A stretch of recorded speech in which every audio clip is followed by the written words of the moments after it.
Deshaun Flood, c'est le nom du monsieur sur la photo. Deshaun découvre que son épouse, après plusieurs années de mariage, son épouse a une double vie. Mais dans le mariage de Deshaun et son épouse, ils ont eu 3 enfants. Et ces 3 enfants-là, quelque temps plus tard, il y a un proche de l'épouse de Deshaun, l'histoire se passe aux États-Unis ici, qui siffle à Deshaun que monsieur, les 3 enfants que tu as là, avec ta femme, que tu élèves là, ce ne sont pas tes enfants biologiques. Depuis que tu es marié à cette femme, à ton épouse, elle a une double vie avec un autre homme. Et c'est cet homme-là qui l'enceinte. Donc les 3 enfants-là ne sont pas tes enfants biologiques. Vous connaissez les Américains, non? Deshaun a fait ses enquêtes. Il est parti. Il a fait les tests d'ADN des 3 enfants. Effectivement, quand il va faire les tests d'ADN des 3 enfants qui sont sur la photo là, ça tombe à pic, il n'est pas le père biologique. Et donc, son épouse était au travail. C'est comme ça. Deshaun, il se lève. Il va retrouver son épouse au travail. Tellement il était en colère, dans une colère noire.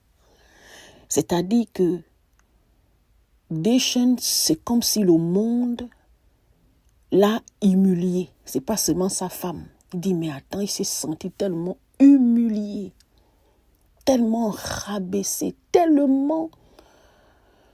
Il dit, mais putain, on peut se moquer de moi comme ça.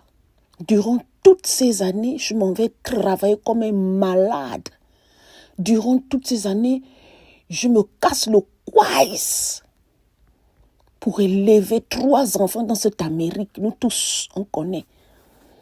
Quand tu as 3 enfants, comment est-ce que, en tant que parent, tu te bats pour le besoin de tes enfants? Parfois, aux États-Unis, on fait les overtime. Les papas, les mamans, on travaille comme des psychopathes pour mettre nos enfants à l'abri du besoin. Et ce monsieur, il a fait ce travail-là. Un bon papa, un bon mari. Il n'a jamais trompé sa femme. Oh non, les hommes sont méchants. Oh, les hommes sont des menteurs. Oh, les hommes sont des infidèles. Mais celui-ci, là, son cas. Sur son Facebook, je suis allée fouiller son Facebook. Il n'y a que des photos de lui, de sa femme et de ses enfants.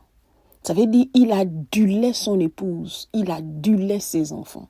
Ça veut dire ça, c'est comme si avoir cette femme et ses enfants, c'était un symbole de réussite, de succès pour lui. Vous savez, il y a des gens dans la vie, ils sont tellement simples. Ils ne cherchent pas les villas, ils ne cherchent pas les gratte-ciel, ils ne cherchent pas à devenir successful. Pour lui, le bonheur, c'est avoir sa petite femme, ses enfants, son travail, être en bonne santé. Beaucoup d'hommes. Beaucoup de femmes, savoir son mari, ses enfants, son petit travail, ils avancent un peu dans la vie. Et ce monsieur-là, il s'est retrouvé dans une situation qu'il ne pouvait pas contrôler. Il a pris sa voiture, arrivé au travail, il a appelé sa femme. Mais tellement il était en colère, il appelle, il passe le coup de fil, il était encore dans son véhicule. Donc la femme sort, pendant que la femme est en train de sortir de son travail, lui aussi sort de son véhicule, il sort l'arme à feu. Vous voyez, non? Et il y avait un collègue de travail qui est arrivé au même moment que la femme de ce monsieur-là sortait. Donc quand le monsieur a sorti l'arme, le collègue de la femme a mis le machin, il a couvert en fait l'épouse du monsieur. Et il s'est battu pour courir dans son véhicule pour protéger la dame là. Malheureusement, elle avait quand même déjà pris le monsieur. Donc son mari l'a poursuivie jusqu'à frapper l'arme sur elle, sur sa tête. Donc, elle s'est retrouvée à l'hôpital. Au même moment, la police arrivait et tout. Et ce monsieur-là, malheureusement, il est en prison en ce moment. Vous savez, quel qu'en soit le degré de colère que tu as, si tu veux vraiment avoir raison jusqu'à la fin, ce n'est pas aller tirer sur quelqu'un. Ce n'est pas tenter de mettre fin à la vie de quelqu'un qui va résoudre la situation, ou bien qui va ramener la situation dans quelque chose de normal, vous voyez. Voilà. Elle a décidé, elle a fait ses choix. Maintenant, ce qui a en fait le plus choqué le mari de cette dame, le frère, le monsieur américain qui a tiré sur sa femme-là, qui est en ce moment en prison, ce qui l'a le plus choqué en fait, c'est que la personne avec qui cette dame a fait les 3 enfants, c'est un proche. C'est-à-dire c'est un ami de la famille, de leur famille, de leur couple. C'est un ami proche, un monsieur que le mari connaît.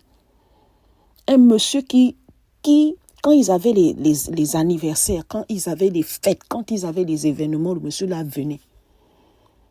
Donc, durant toutes les années de mariage du frère qui est en prison aujourd'hui, sa femme gérait ce monsieur-là qui est en prison aujourd'hui et le papa des enfants. On ne sait pas comment elle faisait ça. Ou bien on ne sait pas si le frère qui est en prison aujourd'hui, il ne faisait pas les enfants, peut-être. Elle essayait de tomber enceinte pour amener les enfants dans son foyer. Elle partait faire les enfants dehors. Beaucoup d'histoires se passent comme ça là, sur cette terre. Mais malheureusement, cette femme, elle n'a pas eu la chance. Parce qu'il y a des femmes qui font ça. Le mari ne découvre jamais. Vous voyez, non? Et il faut vraiment faire attention aussi à vos proches. Parfois, vous pensez que ce sont vos proches, mais ce sont eux qui vont venir trahir. Voilà, il y a des choses, je ne sais pas pourquoi cette femme a fait ce choix-là. Je ne connais pas les mobiles de son choix, les raisons pour lesquelles elle a fait ce choix-là. Mais moi, je trouve ça quand même aussi d'une profonde méchanceté. Ça ne sert à rien, même si ton mari ne fait pas les enfants. Si c'est vraiment quelque chose dont toi tu as besoin, moi je dis souvent pourquoi les couples, les femmes et les hommes mariés, pourquoi vous ne divorcez pas seulement? Surtout les couples mariés noirs. Il y a un niveau d'hypocrisie entre nous. Un niveau d'hypocrisie que je n'ai jamais compris. Pourquoi ne pas quitter le monsieur si tu ne l'aimes plus? Ou peut-être si il ne peut pas faire les enfants et que toi, faire les enfants pour toi, c'est un signe de réussite, de bonheur. Mais quitte le pauvre monsieur, va vivre avec le papa de tes enfants, si c'est ce que tu veux. Non. Le problème, c'est que beaucoup de femmes utilisent leur mari comme provider de leur vie et de leurs enfants. Et on revient à ce que je disais dans une de mes vidéos, que beaucoup de femmes restent dans le mariage là, juste parce que l'homme peut subvenir à ses besoins, aux besoins de ses enfants. Mais souvent, certaines femmes n'aiment pas leur mari. Beaucoup là, elles n'aiment pas leur mari. La personne qu'elle aime est dehors là-bas. Mais va trouver celui qui est dehors et toi-même tu travailles puisqu'elle travaille.